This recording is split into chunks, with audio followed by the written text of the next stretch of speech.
¿Recuerdas qué sucedió con WhatsApp en 2014? Fue vendida a Facebook y la noticia se hizo viral con diferentes titulares. Algunos apuntaban a la maravillosa posición del mercado que había logrado WhatsApp, considerada la aplicación de chat de facto. Todo el mundo tiene WhatsApp, ¿no? Otros apuntaban al reducido tamaño del departamento técnico de la empresa en contraposición a los números de sus usuarios. ¿Cómo es posible gestionar tantos millones de usuarios con tan solo 50 ingenieros? Y otros comenzaron a hacerse eco de Erlang, ese lenguaje de raíces suecas que daría de qué hablar. Hoy os contamos sus éxitos, fracasos y sobre todo, su historia.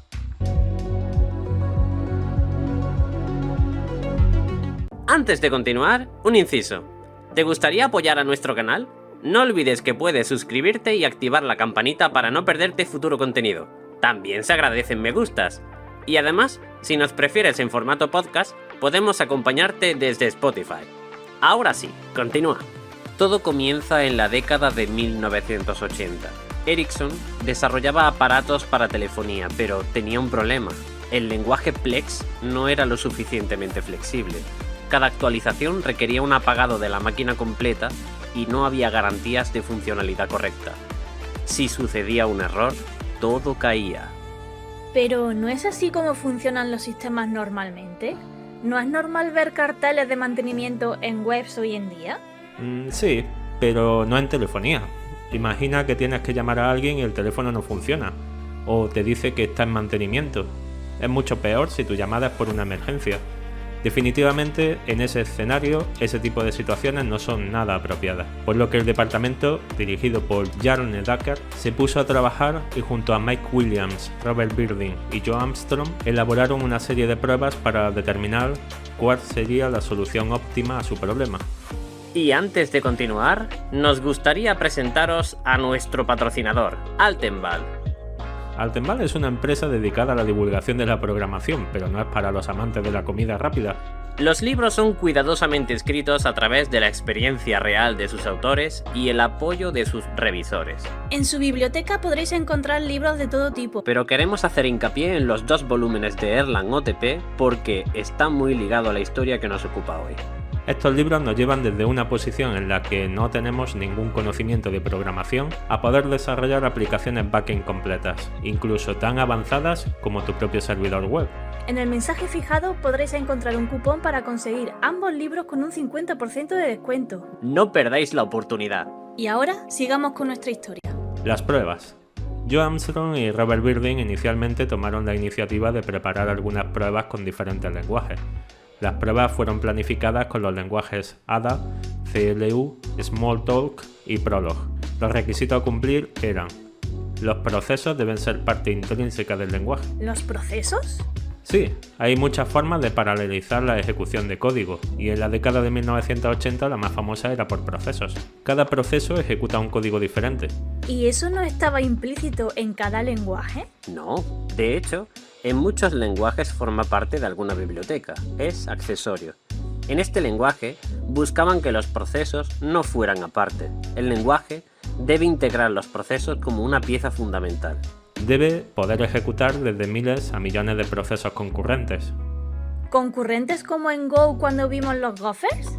Sí, exacto.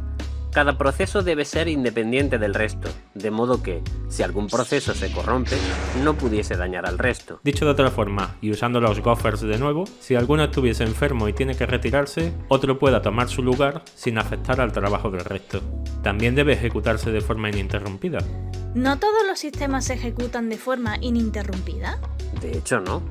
Como hemos dicho al principio, hay muchos sistemas que por mantenimiento o para actualizar su software deben pararse completamente o ponerse en modo de mantenimiento. Ya sabéis, esas páginas que aparecen en algunas web de vez en cuando y entonces realizar el cambio. En Ericsson querían poder hacer un cambio de software sin reiniciar, lo que más tarde se conocería como recarga de código en caliente. Entonces, tenemos 4 lenguajes, ¿no? Sí, aunque parece ser que tras las pruebas Ada y CLU no cumplían con los requisitos deseados. ¿Y Smalltalk? No consiguieron nunca obtener una licencia ni el compilador ni información para Smalltalk. ¿Finalmente se quedaron con Prolog entonces? no del todo. Prolog fue el lenguaje que proporcionó algo muy importante. Descubrieron que el álgebra telefónica se procesaba de forma muy rápida en sistemas como Prolog, un lenguaje de alto nivel y... Espera, ¿has dicho álgebra telefónica? Sí. En verdad es una forma de nombrar los cálculos que se hacen con referencia a la marcación, los números de teléfono y capacidad de líneas, entre otras cosas. Como decía, Prolog les permitía desarrollar este álgebra a alto nivel y de forma determinista. Es decir, ante los mismos datos de entrada obtenemos siempre los mismos datos de salida. Por ejemplo, si la operación es una suma y proporcionamos 2 y 3 como valores de entrada, obtendremos siempre 5 como valor de salida, por lo que la suma es determinista. Así, la función desarrollada en estos sistemas y de esta forma es predecible y mucho más fácil de corregir o ampliar. Pero Prolog no era un lenguaje pensado para la concurrencia. Entonces, ¿ningún lenguaje pasó en realidad las pruebas? No, ninguno las pasó. Y por ese motivo y con la idea que había surgido cuando hicieron las pruebas con Prolog, llegaron a la conclusión de hacer su propio lenguaje. Un nuevo lenguaje. Robert Virding dijo una vez que Ericsson tenía el nombre de un lenguaje preparado: Erlang. ¿Por qué Erlang?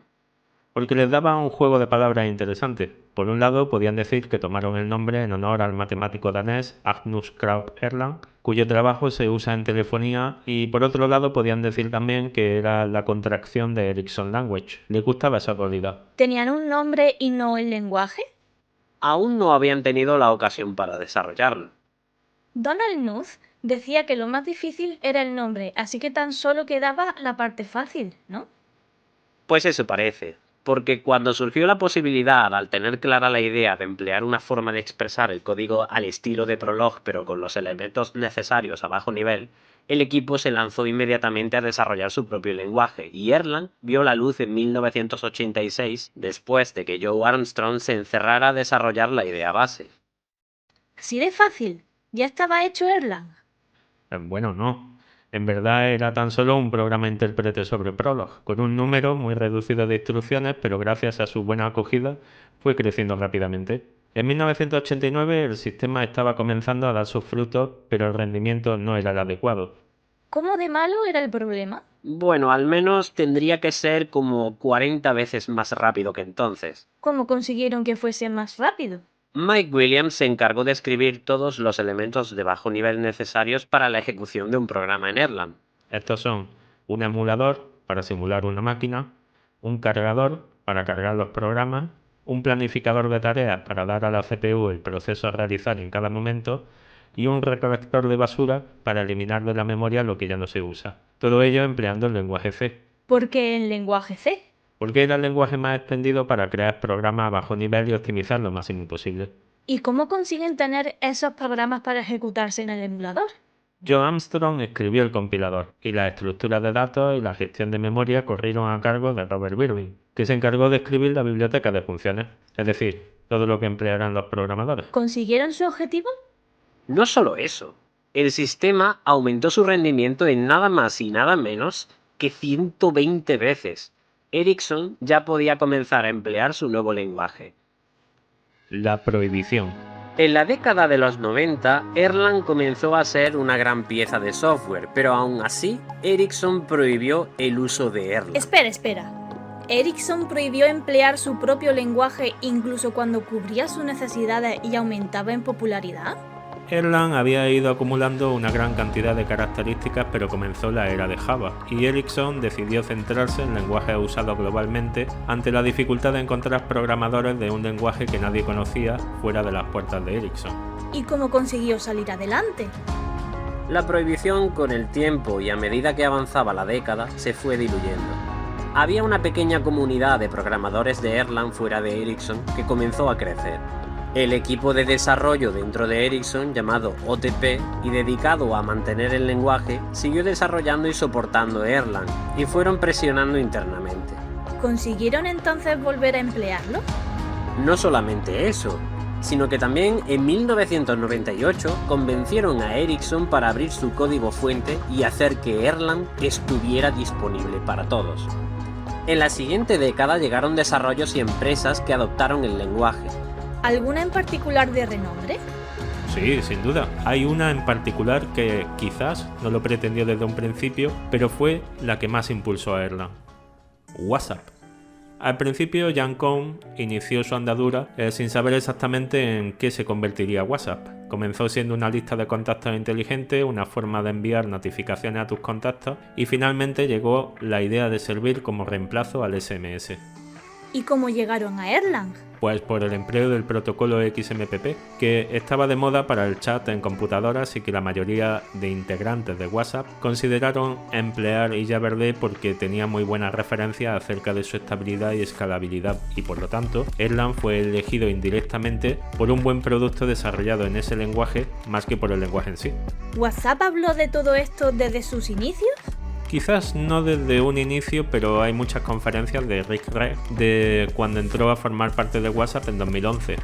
¿Él sabía programar en Erlang? No, se encargó tanto de aprender Erlang como de realizar todas las modificaciones necesarias. ¿Y por qué contrataron a Rick Reed si no sabía de Erlang? Rick había estado trabajando, al igual que muchos de la plantilla de WhatsApp, en otras empresas como Yahoo. ¿Fue muy traumático para ellos el cambio de lenguajes anteriores a Erlang? Realmente no.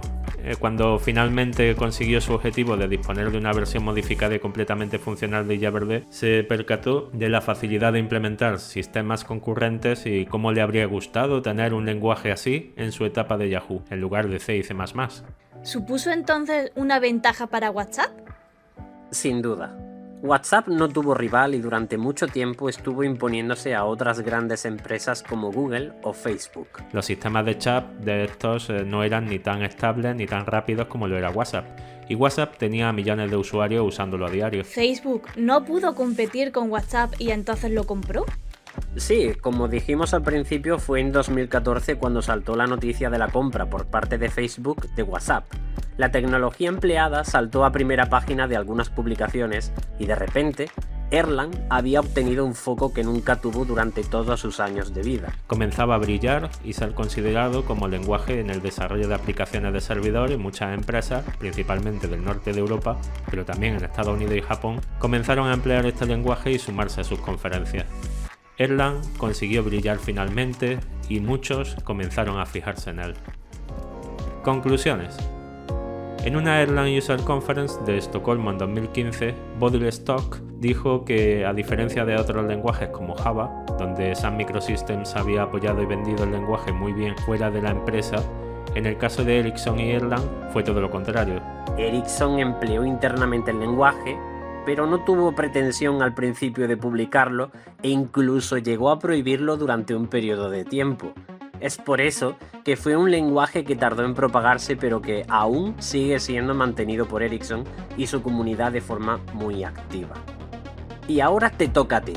¿Sabías de la existencia de Erlang? ¿Sabías decirnos qué significa lagom en sueco? Déjanos tu comentario.